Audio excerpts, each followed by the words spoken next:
আসসালামু আলাইকুম, সকলকে স্পোর্টস টক উইথ আশিকে স্বাগত জানাচ্ছি।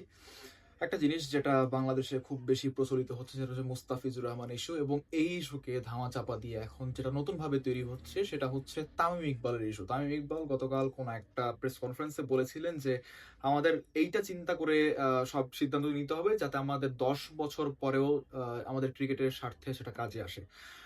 এখন ভাই দেখেন ব্যাপারটা হচ্ছে আপনার দেশের মান সম্মানের, আপনার কলিগের মান সম্মানের, আপনার দেশের ক্রিকেটারদের মান সম্মান, বা আপনার দেশের যে ক্রিকেট বোর্ড তাদের মান সম্মানের ব্যাপারটা কিন্তু আপনার নিজের না। কজ আপনি একজন সাবেক ক্রিকেটার, আগে ক্রিকেটার ছিলেন, বাট এখন নাই। আপনি এখন রাজনীতিতে ইনভলভ। সো আপনার এইখানে বাংলাদেশের ক্রিকেট বোর্ডের হয়ে কোনো কথা বলার অধিকার আপনি রাখেন না, কারণ আপনি না বোর্ডের কেউ, আপনি না এখন বাংলাদেশ টিমের কেউ, আপনি ভাই না বাংলাদেশের কোচিং স্টাফের কেউ। আপনার প্রতি সম্মান রেখে আমি বলছি যে আপনি এইগুলা বলার কোনো অধিকার আপনি রাখেন না। আপনি যদি বাংলাদেশের বোর্ডের কেউ হইতেন তাহলে আপনি, হ্যাঁ, আমি বলতে পারতাম যে হ্যাঁ, বাংলাদেশ ক্রিকেট বোর্ডের নীতি নির্ধারক আপনি বলছেন। But what he said, M Manjurul ইসলামের কথা বলছি, সরি, এম নাজমুল ইসলামের কথা বলছি, যিনি কিনা বাংলাদেশ ক্রিকেট বোর্ডের পরিচালক এবং অর্থ কমিটির চেয়ারম্যান। তিনি বলেছেন আমরা একজন, সরি, আমার যদি ভুল না হয় তাহলে তিনি বলেছেন যে বাংলাদেশের জনগণ আজকে ভারতের একজন এজেন্ট দেখেছে। অ্যান্ড এক্স্যাক্টলি সেইটাই বলেছে যেটা আপনি আচরণ করেছেন গতকালকে।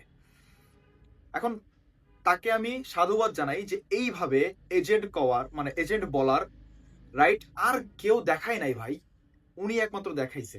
এবং যেই সব ক্রিকেটাররা তামিম ইকবালের পক্ষ নিচ্ছেন তাদের স্বার্থে একটা কথা বলি যে ভাই, যখন মুস্তাফিজকে বাদ দেওয়া হয়েছিল, যখন কলকাতা নাইট রাইডার্স থেকে রিলিজ দেওয়া হয়েছিল, যখন বলা হয়েছিল যে তিনি আইপিএল খেলতে গেলে তাকে পুড়িয়ে মেরে ফেলা হবে, তখন আপনারা কই ছিলেন?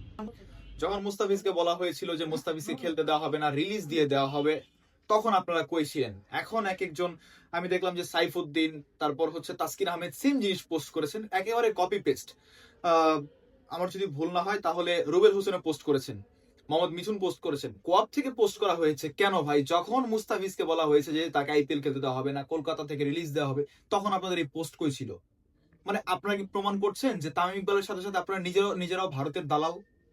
প্লিজ ভাই, দালালের পরিচয় না দিয়ে অ্যাটলিস্ট নিজেদেরকে ক্রিকেটার পরিচয় দেন। আপনার কলিগকে এত বড় অপমান করলো, আপনার দেশের বোর্ডে এত বড় অপমান করলো, আপনারা কই ছিলেন? তখন তো আপনারা একটা পোস্ট করেন না, এটা কথা বলো তো দূরে থাক। আপনাদের ওই গার্ডস নাই, আপনাদের ওই হ্যাডম নাই।